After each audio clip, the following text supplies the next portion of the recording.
Roland Rüll, hi, how are you? I just solved my audio problems. Now I can hear you. Thanks. Hi, Martin. How are Hi, you? yeah, so good to hear you. Um, um, so we can start right away, right? Because it's 4 p.m. in Germany, and yeah, audience has reduced a bit in the past time because there was not much news, not many news to report about, but I have really something spectacular, Roland. Okay. I'm Yeah. all ears. Huh? I'm all ears. Tell Okay. it.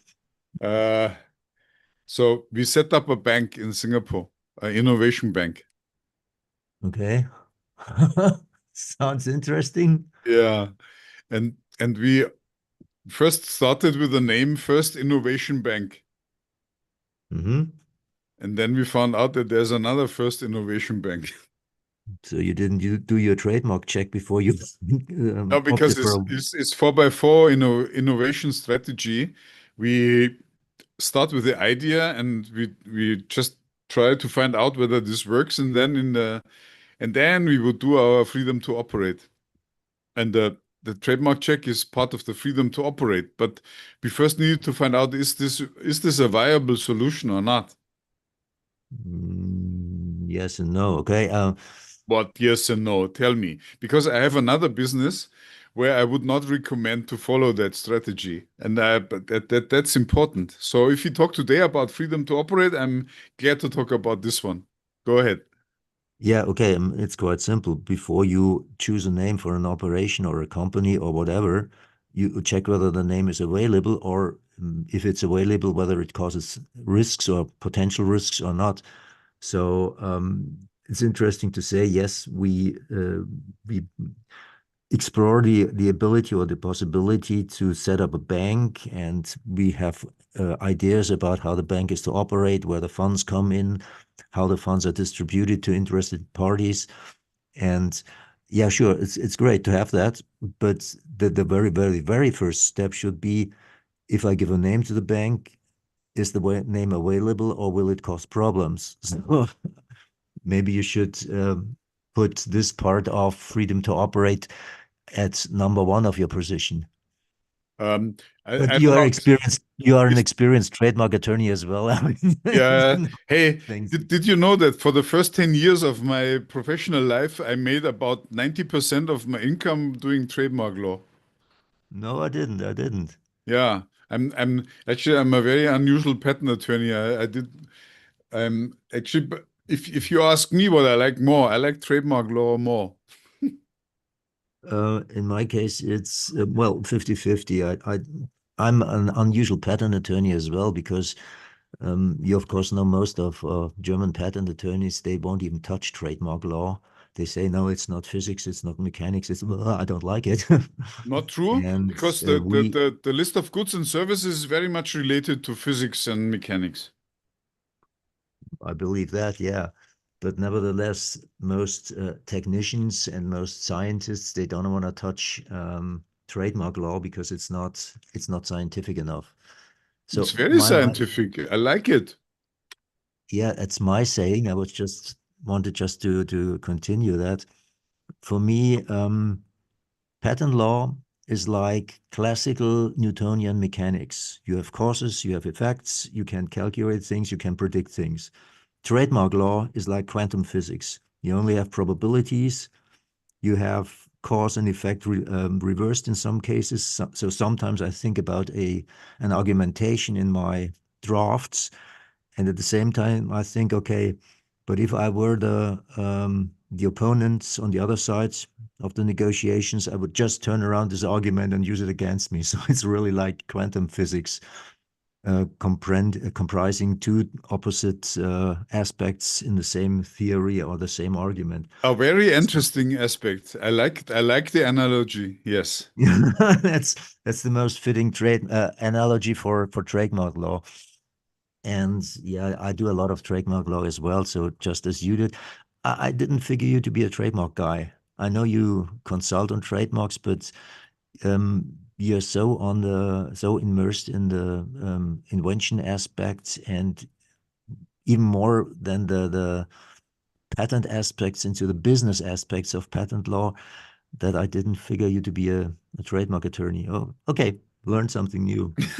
So by the way, Yeah. the reason why people are dropping out close to Christmas is clear. It's close to Christmas. We have full desks and they have to be emptied. So, but yeah, talking Yeah. about last week where I was not present, I attended a meeting where startups presented their ideas, and it's interesting to see that at least for those startups which I listen to, they have very interesting ideas. We are not talking about purely software solutions. We are talking about things which require patent law, mostly environmental technology or medical technology. And this is, I think, a very good sign because these kinds of inventions, they require complete patent attorneys. They do not just require software engineers, although, of course, as you can imagine, most of these applications still have some connection with especially artificial intelligence. So we can't avoid artificial intelligence. But that was the reason why I wasn't Yeah, attending last no week. worries. I mean, this is not like a Sunday morning church event, right? We are here um, for talking about innovation in all aspects, and not only about there's one thing that we do. So whether you are here or not doesn't make much difference because we are a good group of people who meet weekly, and I really like it because then I can present all my the funny stuff that I see in my life and talk about it. And there's always some people who resonate with that, and and that gives the whole thing a very according to my point of view, a very entertaining aspect for what a patent attorney does. And I believe I have the most exciting job in this world. There's probably not you can't offer me much that is more exciting than what I do. I subscribe to that. That's an interesting profession and challenging, mentally challenging, touching all aspects of business life. Yeah, I fully subscribe to what you just said. Yeah. So now I have opened my own company, and when you open a company, you know this innovation bank. It's the new name is credentilix.com. Hmm.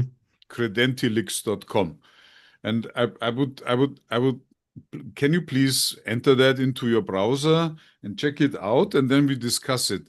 Because I use the same principle that I use for all my startups and new products, the 4x4 innovation matrix, to the to my own new company, which is Hmm. a bank, which is quite I find quite challenging for a patent attorney to have a bank, right? Interesting. Yeah, sure. Yeah, yeah. And I Um, And I have the first clients already. They want the money. okay. I'm on Which, your on the page right now. yeah, Okay. So how do you feed money into the bank? by micro investors or Okay. by people who want the product or by people who want the intellectual property or by people who want to support the project because I don't know for some reason if you uh, because they like to support. Uh, I give you an example Hmm. for that one. It has nothing to do with the others, right? You can still sell currently, we are onboarding um, a cargo Cobra, which is an autonomous robot that loads aircrafts with suitcases, Hmm. and that saves you three people who climb into the bowl of the aircraft and stuff the suitcase there. Okay. Because currently it's done manually. And and I mean you can imagine that a 120 kg fat Westerner doesn't like to do that work, while in Asia, those people are slimmer, smaller, and more efficient than the Westerners. That's why Singapore airport has a shorter load unload time than the Munich airport. Okay. You never knew that, right? No, I never knew that. I mean, I Okay. figured the people who handle those suitcases, they need some physical strength. They need a minimal size. They should not have a maximum size, probably. Um, and more of on top of that, they need brains because I think it's not quite simple. I mean, do they have to take into consideration equal balances on both sides of the airplane? So Yeah. that Yeah, of there's no course. cargo. As you can imagine, all the cargo handlers at the Munich airport have a PhD degree, right? Okay. That's a good joke, yeah. Uh, So, and this robot is capable of reaching into the farthest compartments of the storage area? yes. Or it, does it enter the storage area or just does it stay outside on the platform and just pushes the things in? No, it goes inside. Okay. Say, Martin, Mo- Michael here. Does it look like a human being? Does it look like does it have two legs and two arms, or is it a conveyor with rollers or something? It's a conveyor system. A Well, retractable, there's automated baggage handling, of course, at the airport. So I want to yeah. give applause to your client. That's a giant leap step. It's a whole new S curve. It sits Congratulations. it sits there on the website, Credentilix. Mhm. How do you spell Credentalix here? You try it out and then you tell me whether you were not successful because Well, we I tried Credentlix, and that doesn't come And up. that works. I'm on the page. You spelled it correctly. Search. I just did it on Google Chrome. Let me try it again. Credentlix. No, you between the T and the L, there's an I, like in India. Oh, oh, okay. I tried it with a Y. Okay. Thanks a lot, Roland. Okay. Well, hey, Martin, one other comment. I'm not an attorney, but a word of caution. And this came up with cryptocurrency in the US. If you have any US money transferred into your Credentalix account, be very, very careful because all the people with crypto in the United States are facing, some of them are facing criminal charges for Ponzi scheme or for even Kickstarter. And anyone who's doing your so-called pre-order, if you're taking that money, be very, very careful. And you're an attorney, but you're a patent attorney. I'm not an attorney at all. But all I'm going by is what others have told me about fraudulent. There's training seminars for people to step up in Bitcoin purchases. There's Amway like multi-level marketing. So if you're doing anything in the world of pre-order or taking people's money on something that could be construed as a Ponzi scheme, all I can advise you is be very careful. If you were my Mm. client, I'd say be very careful, at least in the United States. So are you taking any US money yet? no. Well, you may want to avoid it, or you may want to talk to an attorney who specializes in such pre-order Or maybe we should situations. maybe we should block all US guys like yourself. So next time, Well, sorry, Michael. Martin, you would be well advised to do so, and you may want to look at other countries because the way I understand this, the UK has taken similar steps Okay. in pound sterling. And in Japan, I heard the same thing. They're taking serious steps to prevent any person in Japan from being scammed. I don't want to use the word scam, forgive me. Any person in Japan speculating on such an investment because Okay. there's no hard asset liquidation value, right? Yeah, okay. I mean, what I can tell you is because onboarding this is actually the second project. I had an earlier project that was in during COVID-19. And what we did is we financed the COVID-19 remedy. And And so we did all the due diligence 4 years ago already. I told you that that this sits on my heart for more than 4 years already. And if you go to the Credentialix website, you would find a very old video talk of myself in the German Chamber of Commerce in Singapore. And I tried to address some of the issues there and describe what we want. No, we are not looking at creating a Ponzi scheme. We are not looking at creating something where we sell assets in the form of equity. It's all about using a pre-sales system to generate income with a promise to deliver. And the promise to deliver is never given as a sales agreement. Means I promise to deliver this and you pay that, and I give you an exact precise time plus features of the product to be sold and when I will hand over this. So it's always a risky, how to say, Investment, endeavor. venture, or I mean, if I look back, funny, today I found out that this Credentialix is fully compliant with Islamic banking. Okay.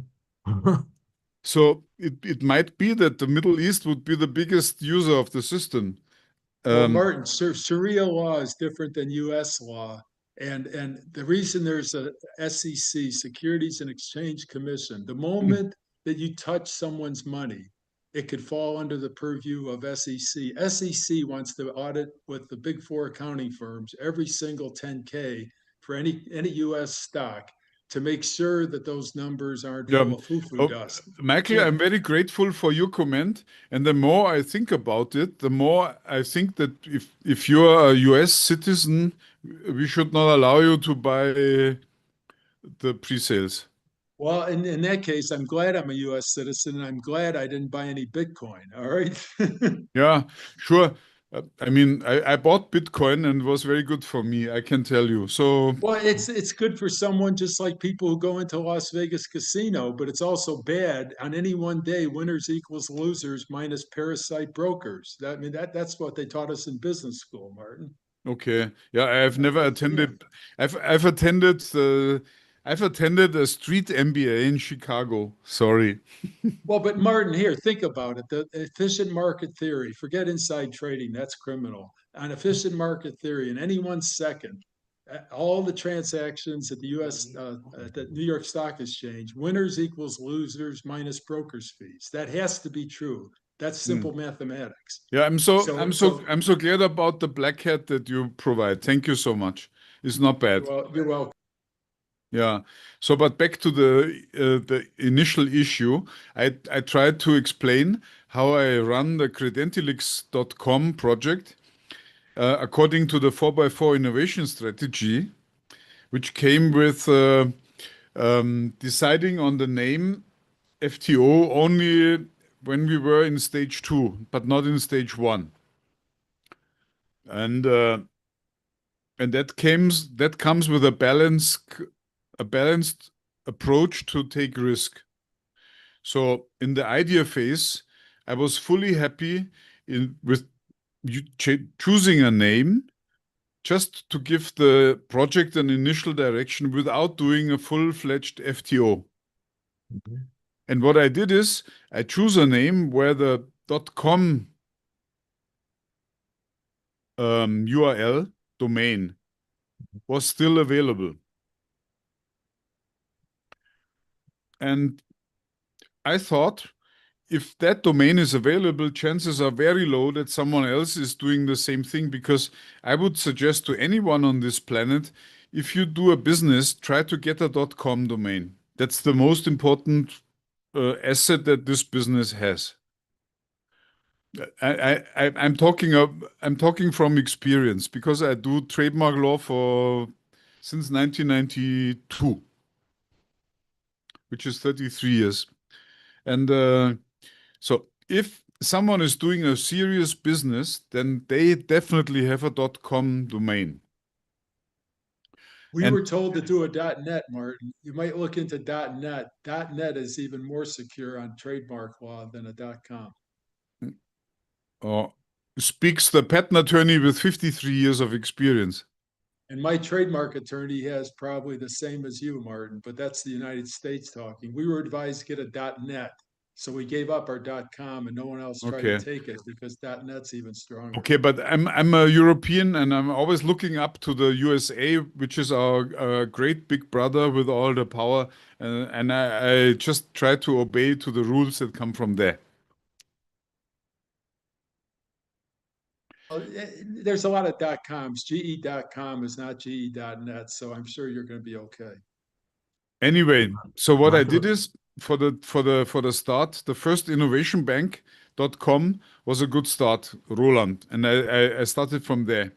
And then we set up the infrastructure a bit and we tried to onboard the first clients and they came, interesting enough. And then we tried to put together the entire ecosystem.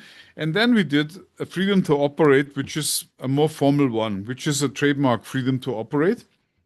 And that was only done in the proof of concept or even prototype stage. Yeah, on the transition from proof of concept to prototype. And then I found out, wow, there's a First Innovation Bank trademark in a First Innovation Bank trademark for financial services. They surely don't support innovation, but it's still a bank. And then I decided we need to pivot on the freedom to operate aspect. And nobody's interested in our name yet because we still hadn't had any operation. But what I thought is important is that we could start somewhere. So we had an internet a website up there. We could describe what we want to do and we could talk with people about what we do. So I full-heartedly, and I recommend this to any startup, to delay the selection of the name under which you operate until at least prototype status, if not product. In the beginning, people don't care about your name. They only care about their own benefit, your clients. So, Roland, I full-heartedly delayed the proper FTO for the name until we were further down the project when we had more confirmation that this will fly. Because, yeah, so why would I spend 10,000 euros for doing a full-fledged FTO if I don't even know whether the project will fly? Okay, this is what we call an hen and egg problem in German. I don't know whether the same analogy exists in English language. No, it's called a catch 66 or something. Michael, can you comment on that? Do you know what we are talking about? Anyway, in our cases, when the startups approach us, they usually have a name, and in the worst case, they have a name which is not available anymore, but they didn't check, and which is not a problem because you, Martin, did the exactly right thing. You pivoted because you said, I'm not in love with my name. If it's not available and if it causes more problems than benefits, if I use it, then I easily switch to a different name. And the startups which we are handling usually listen to our advice. And if we say, sorry, you opted for a name and we have reason to believe that it will cause problems in the future, so we recommend you reconsider your name, maybe check a better one or a different one, then they usually listen to us and avoid problems in the future. Sometimes it happens miraculously that an inventor or a startup falls hopelessly in love with a chosen name and they want to push it through against all odds. This is not a very intelligent business behavior because, as a matter of fact, deciding on the name, deciding on the trademark should be the thing which should be done first. And you check whether there are risks, potential risks, conflicts, and if there are no risks or conflicts, You take the trademark, you take the domain, and this thing is finished, and you concentrate on building your business. Like I said, Martin, Say, Roland, yeah, the standard shortcut is a lesson learned by the name Lexus, Xerox, and Kleenex. And forgive me that they all end in X, but you can think back 100 years ago. Even the name Coca-Cola, the easiest thing is to come up with a word that doesn't even exist in any dictionary in the world. Okay, absolutely. and yeah, so the Lexus, Xerox, and Kleenex are of course zillion-dollar brands. And when they first came out, just like yours, Mark, Credentalix, I had trouble spelling it. So even the first people to buy a Xerox machine were wondering, how do you spell that? So there's that marketing issue. But the quickest thing, Martin, is to come up with a name that can't possibly. I mean, you could do a search and pay some guy, $100 to do a quick internet search or AI search of the name. But I'm surprised that Credentalix showed up somewhere else. That it sounds unique enough, like Xerox. You should have been okay. Yeah, it's absolutely correct what you say, Michael. From a trademark point of view, the strongest trademarks are fantasy names, which don't exist in any dictionary. Of course, what inventors and startup founders most likely want to have is some sort of descriptive trademark, because they want the potential customers to know what the trademark is about, which Well, you is, make a good point, Roland. Kleenex has the clean in there, even though yeah, it's spelled differently. So when you said fantasy name, that's a very good idea. It's nice though that Kleenex did it, and Papermate. Okay, Papermate is unique enough to freedom to operate. But what could be yeah. better for a ballpoint pen company than to be called Papermate? So it's good to have both motivations, not just avoiding someone's trademark infringement, but also sending your market image and message. Yeah, I'm absolutely right. I mean, you can't have descriptive trademarks. Of course, you want to have some allusion to what your trademark is about. So you just have to, yeah, kind of modify or falsify the descriptive term by extensions or by variations, just to give a hint to the customer what is the trademark about, and then you have to build your trademark. Like you said, probably when Coca-Cola had cocaine when it first came out 120 years ago, right? So the coca of it's not just cacao chocolate, it's Uh-huh. cocaine. And think of the value. That's probably the most valuable trademark in the world is Coca-Cola. Yeah, just whatever the most valuable trademark in the world might be. I guess it's some American trademark, maybe Coca-Cola, maybe Amazon, Google, what, I don't know. Maybe you have better statistics on that. But that's the point, which is important. If you're successful on the market, your market will become important, and the people will know what is about it. In the beginning, I wondered, hey, what does Amazon have to do with Amazonas River? Now nobody knows, or probably most people don't know where the Amazon River, or is it Amazonas River? I don't know. Anyway, Amazon, Roland, that wasn't a fantasy role, and when you think of Apple, you yeah, know, Apple must have been used for Apple Fruit Company distributors. I mean, so the legal people at Apple decided on Apple, or Steve Jobs came up with it, and somehow, Martin, they got the freedom to operate with Apple, and it's prevailed. So there's the opposite role, and that's not a fantasy name at all. yeah, but they had completely different classes. I mean, food classes, something like 29, 20, 30 to 32, and they have computers in class 9. So from a trademark point of view, it's there's no problem with fruit producers, farmers, or stuff like that. Of course, you have to I get the fail to customers. realize I fail to realize your categories are important in trademark law. So yeah, so Apple Computer didn't exist before, so Steve Jobs and Wozniak went for it and they got it. Yeah. Yeah, exactly. Actually, Oh, it's does that not. It's explain not. the peripheral thing? Uh-huh. The why they were peripheral calculators, not actual computers? Sorry, I didn't get that. Can you repeat, please, Joe? Is that one of the reasons why, because of certain trademark classes or patent classes, that one of the computer systems, they called it a remote terminal or something like that? They didn't call it a computer. They called it like a computer peripheral.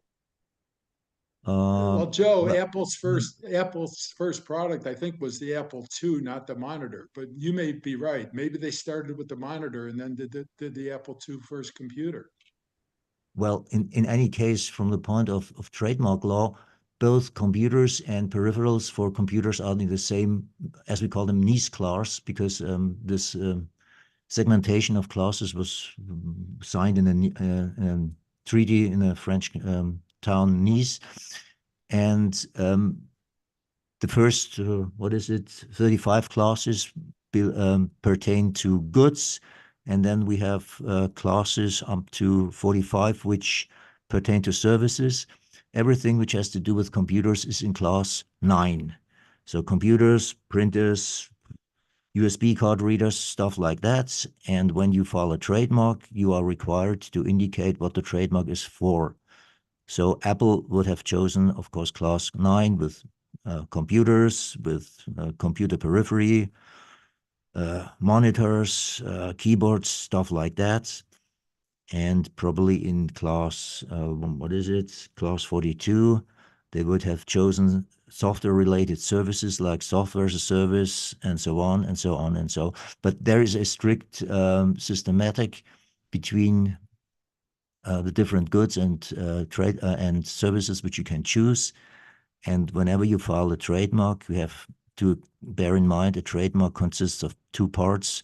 First one, the mark itself, so what you use, Amazon, Google, Axon, Xerox, whatever, and what it is supposed to be used for, namely the goods or services. Michael, I have a question to you. I was very puzzled when you explained your caution regarding the .com. So what exactly is the advantage Well, of here, .net? I'll say it briefly, Martin or Roland. So in the world of crypto, there Yeah. were a number of firms selling training seminars. There's one in Orem, Utah, and for $5,000, they would teach you how to be a crypto investor. And you'd give them, let's say, $5,000. That they would put you up in a hotel and they would give a week-long training. And Mm-hmm. then they also were brokers of Bitcoin stock or other crypto. Okay, so they were caught because the purpose of their training was to suck people in. And they said, okay, you're now a level one investor, but if you give us $50,000 within a year, you'll be level two, and we're going to tell you more secrets to make how to make money trading Bitcoin. So they were basically not only making money as a broker of the security BTN, but they were making money selling training. And within that training, they were committing fraud by attracting people to become higher level, which is kind of like Amway distributors, multi-level marketing. And those people, I can't share with you the name because there's a good client who got taken by this, and she ended up filing suit against them. And there was also criminal charges brought. So the people doing the training in Utah ended up going to jail. So now, Martin, for you, you're not offering training. Maybe it was the training piece, Roland, that got them into trouble because during that training, they had a captive audience and they were exerting pressure tactics to get these people not only to spend the 5,000 to go to the week of school, but also to invest and commit to 50,000 by the end of 12 months to become a higher level preferred account. It would be like LinkedIn offering preferred treatment for a higher fee, but that's not fraud. In the case of crypto, it was fraud because it was even adding more uncertainty and risk to the poor people who went out there. And in the case of the person I know, uh, she invested the other 50,000 and she held it for 2 years, but then she was forced to sell because she refused to even go to a higher $100,000 level of investment. So they coerced her, threatening her with a paper loss if she didn't sell, and she got out quick on the advice of her attorney.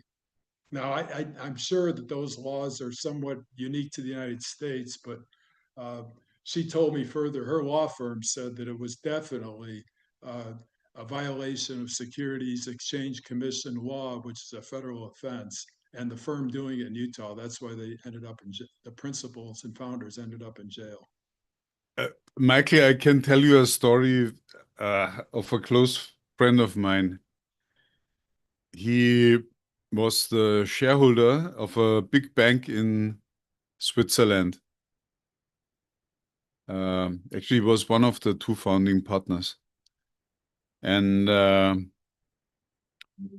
the SEC went after him because he had US clients. And what he did is he took full responsibility and he gave, I would say, 90% of his savings to save those clients from the US that were under him, under his bank. It was quite a huge amount of money. I don't say his name, I don't say the name of the bank, and he just told me, hey, Martin, please, can you withdraw your savings from there and put somewhere else, which I did. And the consequence is that the Swiss banks, if you walk inside and you say that you're a US citizen, they wouldn't even listen to you. They would just kick you out. And I believe that this is a very wise approach for the starting phase of the Credentilix.com to only accept, and I put it into quotation marks, investors from the US, because it's not helpful if you spend 90% of your efforts to just comply with what those bureaucrats from the US would do with you. Well, the bureaucrats are here for a reason, Martin. The stock market crash in '79. The pain of our Great Depression and the stock market crash, which was riddled with fraudulent brokers and house accounts and insider trading, Yeah, sure. which also led to the Great Depression.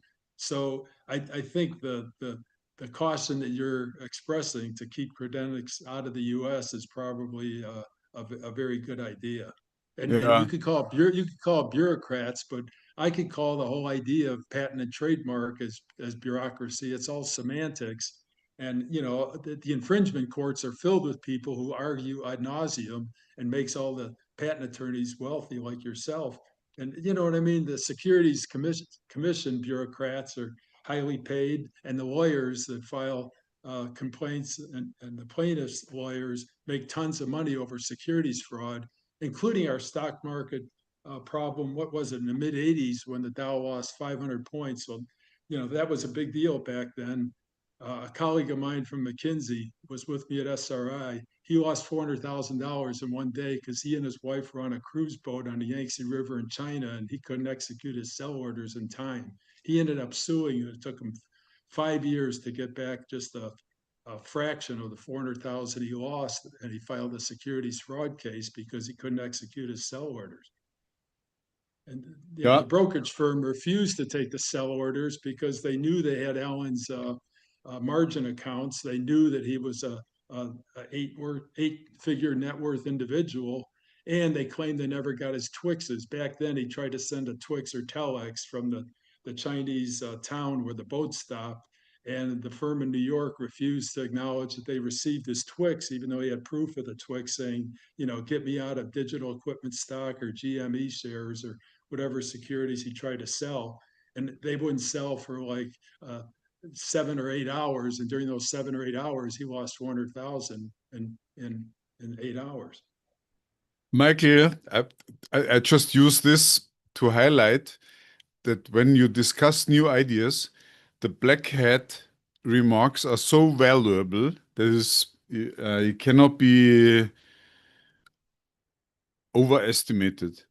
Because without you being here today, I would have full-heartedly accepted US citizens as purchasers of the pre-sales. And well, thank you for the compliment, Martin. I hardly deserve it. You're too kind. I'm just going by the years of horror stories. The this guy, Alan Alston, the McKinsey partner who lost 400,000 in one day in the mid-'80s. He's since passed. Yeah, he's since passed away, but he told me a good lesson. And without you, I would have not remembered the story of my friend who ran the Swiss bank. And he failed because of the SEC becoming intensive. Because he said, okay, I'm a banker by calling, and what I do is I protect my customers, clients. He saw them more as clients than customers. So, and he gave. Martin, Martin, the story of Swiss banks goes back to World War II, and now the Cayman Islands, all the offshore trusts. It used to be keep your U.S. money in Swiss banks instead of U.S. banks because the IRS can't touch it.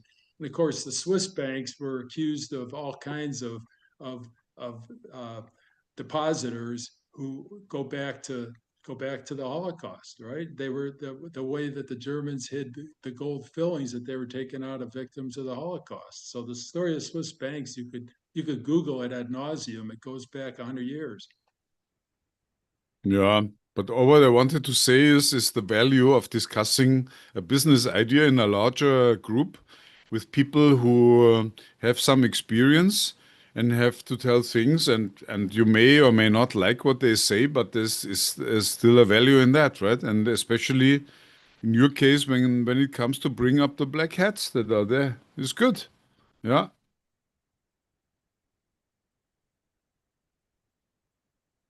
Yeah. So back to my issue. So my approach is always, when you do freedom to operate FTO, you should follow an iterative strategy. And I would never tell someone in the beginning of the business that what he does or she does is the final verdict, but it's always an iteration. You need to decide how much money you want to invest to get more security about what you're planning to do. And you cannot put 100% of the total budget for that step into just one aspect, which is FTO. You cannot spend $10,000 on a trademark attorney to do the searches. Michael, your $100 search is good, but only for the beginning. At one point in time, you need to spend $10,000. Does it matter until you're making money? Even on a fantasy, Martin, if you come up with a good fantasy name like Kleenex, you really think you got to spend more than $100 to see if it's available? Roland, can you please answer that question? Okay, both of you have a point. If you seriously decide to pursue the trademark and the name, then you have to put money into your hands and make sure that it works. But Michael is right as well. When you start, who of you said it? I don't know. Sorry, I mixed it up right now. If you just have an idea, you are not in the phase where you say, okay, I really want to file a trademark. I just want to have a working name. Then it's absolutely sufficient if you use a cost-free public database and make a first check. As long as you say, okay, I don't find something there. Okay, I continue with the name. And if it becomes serious, if I'm about to really found my company to file the trademark, then I must conduct the correct trademark search where I put some money in, because that costs time to search and to evaluate. But these are the two approaches. Cost-free or low cost in the beginning. You may use in a public database for trademarks, which gives you a first impression whether your intended trademark is available or not. And in the second stage, when it becomes serious, when you say, okay, yes, company found it, trademark filed, or want to file a trademark, then you take money in your hands and you make a serious search. And that's the perfect world. I mean, there's no problem between those two options. That's what every usual businessman would do. First, take the low-cost option, and then take the high-cost option, which gives you higher confidence in a reliable solution. Does answer your question? Michael, you will not get the freedom to operate for your company name for $100. Impossible. No, Not. Martin, I was off a little bit, but Roland, I could send you an email. So I got a firm here that they do exactly your two steps. Their first search step is $295, and then if you want to use them for a full service, they started. I think it's $999 US dollars. But if you go with that, of course, they're going to tell you a reason to spend more. But it's a law firm with only 6 partners who specialize in IP and trademarks, and they were gonna take out mine for TMC International because they threatened. They said someone else wants it. So, and I said, look, if I was gonna do it, I would have done it 25 years ago when I first started TMC International.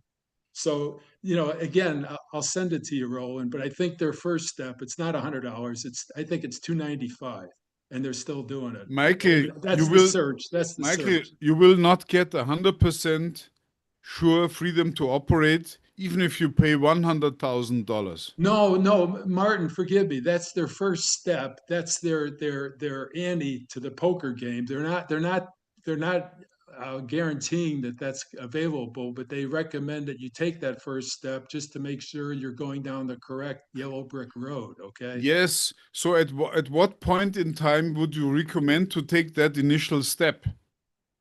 Well, because if you're clever and you've got what you think is pretty good, like Papermate, okay, the marketing could come up with the fantasy name. Xerox had the confidence 100 years ago. It was so unique that in any dictionary of the world, it didn't exist. Lexus for Toyota was probably a little more circumspect because, the Lexar pyramids in Egypt are a similar name. So Lexus was a little more risk. I think yours, Credentalix, is more like Xerox, Martin. It sounds very good, and it doesn't connote like Kleenex to clean your face. Or think of Mar- Windex. That's another one, right? Windex Mar- for Windows. Martin, I would say you do that process after you've already launched it once and realized that you had to brand it differently because you messed up your customer persona at what your customer wanted versus what you thought your customer wanted. So I'd say after you've launched it once, it kind of worked, and then reorienting yourself is what really might add to the success is when you do that work. Yeah, and Martin, I said last week, Credentalix sounds like certifying a contract or credentials to get someone a foreign visa. I like your name, First Innovation Bank, because to Joe's point, it connotes a much better messaging and imaging to your customer. I hate Credentalix numbers sounds though. to me. Don't use numbers. Don't use first because people don't know if Well, it's a okay, one so ST or a. even Just well, don't do a number. I did that with Layer One Holdings. Don't do it. Well, in Innovation Bank by itself, Joe, still connotes a better image. And you're right. I don't like First because there's First Chicago Bank, First National, and even to use the word bank, Martin, it's different than being a innovation financial instrument. The word bank You're not a really bank. is. Yeah, you're not a bank. Yeah. But Credentalix, again, for what it's worth, my first impression when you mentioned it last week is it sounds like you're offering a service to get someone some credential, like a French passport or a green card. Michael, Credentalix, yeah. all what I want to say is the following. The Credentalix is a project that is in a prototype stage. And in the prototype stage, the name or the brand doesn't matter. Because in the prototype stage, what people want, and Joe, you're exactly right. People want a service. And what is the service? We give you money. How do we give you money? We are not sitting on a pile of money that we can hand out, but we can help you to find people who want to invest money that they are willing to risk for a certain venture. And so all what is needed is something that can be distinguished from other services, and then we are clear. So for this stage, the Credentalix.com, actually, you know what? And Roland, you really put it into words. don't fall in love with the company name, because that's not the core of the company. The core of the company is what you can do for others so that they are willing to put money on the table for your services, right? And That is when you Here. start branding yourself, is when you start figuring out what you're doing for others. Okay, Martin, here's my acid test as a marketer, okay?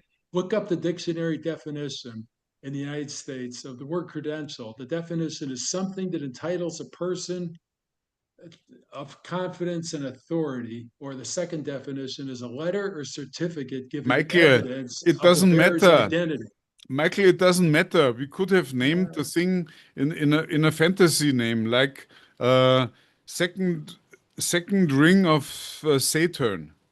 Okay, but yeah, but you chose not to do that. You're creating a marketing image by putting the word No, credential. because the a marketing derivative. is not a name. The marketing at this low level is to find someone who believes in your business idea. Martin, the name is the first thing the person sees. You No, cannot. no, it's not. Michael, My, I disagree. I think there's 20 different orientation names that Martin could give me as a product that I still align with him, creating a validation that my product meets the customer requirements. And having that validation stamp and his little branding on my product then says, hey, I have a Credentalix brand, or I'm Credentalix. And frankly, Martin, I don't love it. It's 4 syllables. I'd rather do Credtilix than Credentalix. Joe, I don't Because care. it drops one syllable. Martin, I just I want to don't get love it this thing because flying. it's a derivative So I of volunteer the as word. tribute. It's a derivative of the word credential. That's what I don't like about I don't it. care, because Well, you what I have should. is You here. should. I have a Well, you model of should. an airplane on the ground, and I want to get it flying. And I don't care whether this model is painted green or blue or red or yellow. I don't Ooh. care. okay. I love the idea that your logo for what you're branding yourself underneath your process, you get to change which logo you're using while you're building the plane while it's flying. Like it gets to be more built out. Oh, now it has an engine. Sometimes it doesn't. I like that idea. It's playful. Yes. Marian, So, yes, I go just ahead. ran a fast check. Costs. I think the closest trademark you will have to deal with is Credentix, but it's in Korea and it's in the United States. United States is no problem for you because you won't accept those customs from there. But there's one thing which I would like to say. As soon as you are even in a pilot phase, where you are not handling things inside your business, but contacting the first customers, you are open practically. So even the first customers will notice if you later on will have to change your name. I don't say that with Credentalix you will have to change your name, because I don't want to enter this arguments about how descriptive the remaining reminiscence to credentials is. But as soon as you are visible on the market, even if it's in a closed circle, you might have the problem that you will have to change your name later on if some problems occur.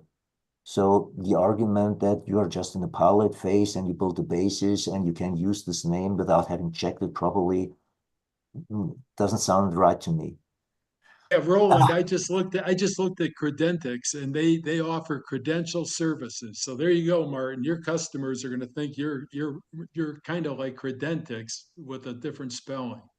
And Credentix is in Korea, but it looks like from their website they're all over the world now, Roland.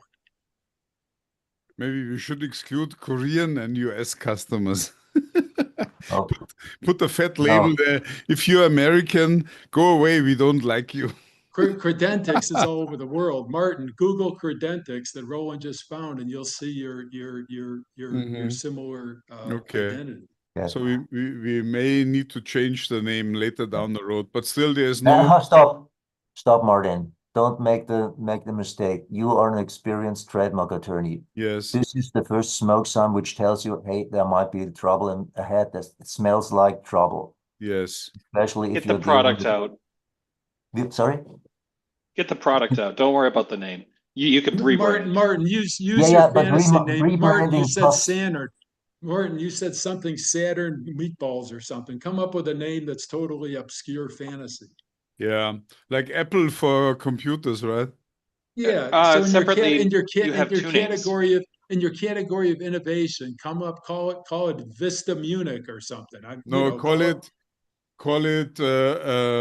sausage.com, which is taken already, I can tell you. So, Martin, what I did for this reason is one, I've had a holdings company. So I had a holdings company, and now I create a separate product out of the holdings company, and I brand each product separately because the products are unique to whatever the customers are needing for them.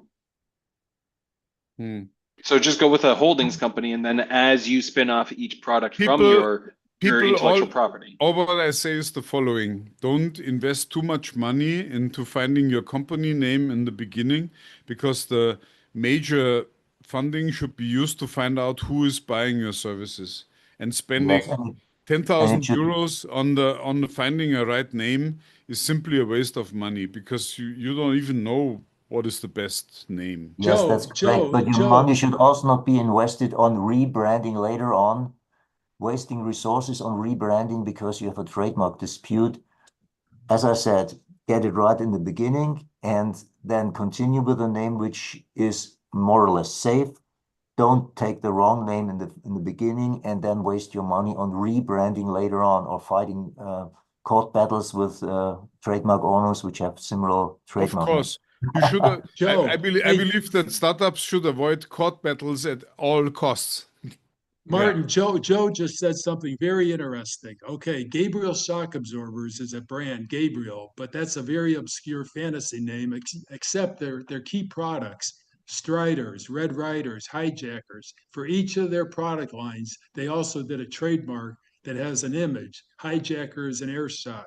Strider is a great name for a By the shock way, absorber. Gabriel is my second name. Do you know my second name? Well, Gabriel Shock Absorbers is going to give you a problem because that's their 100-year-old trademark. That goes back to the product they call Gabriel Snubbers. That was a leather belt around a drum for a shock absorber dampener on a Model T Ford. I like Gabriel because it's my second name and my. Well, it's not available, Martin. You could use it as your second name, but Gabriel is the shock absorber company I worked for, and you're not gonna touch it.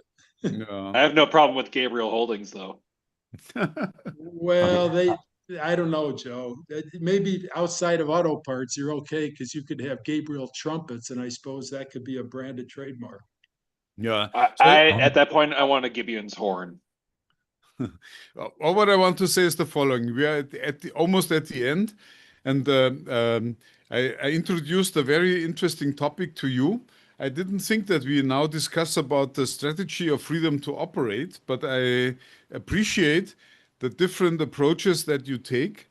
I still believe that a startup should not emphasize too much on the name, but more on the services and products that they are selling. And I don't think that you should invest 10,000 euros when you do not even have the first invoice sent to people.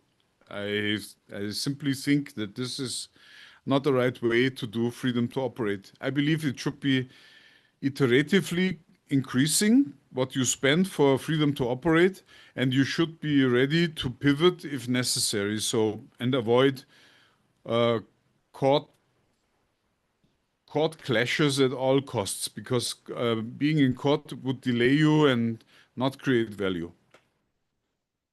Say, Roland, I'll send you separately a message with this company that does a search for $2.99. Okay, you'll get a kick out of it. Yeah, can you also send me the same link, please? I sure will. I sure will, Martin. You'll both will have it this afternoon. Nice. Thank you. So we are at the end of our hour, pun intended. I thank you so much for the valuable input that you have given us, and also the people that are in the audience, whether we see them or not, because I found out that many people are in the audience that are not seen here in the meeting. I don't know how they do that, but I will find out one day. Okay, thank you, and see you next week. Goodbye. Next week. What? Thank you, Martin. Next week is Thursday. It's the day after Christmas, right? Merry Christmas, Martin. If I bow out, I'll be with my family. Yeah, I will So, be there. Merry Christmas. Merry Christmas to all of you. Bye bye. Thank you Bye-bye. for coming here. Bye bye.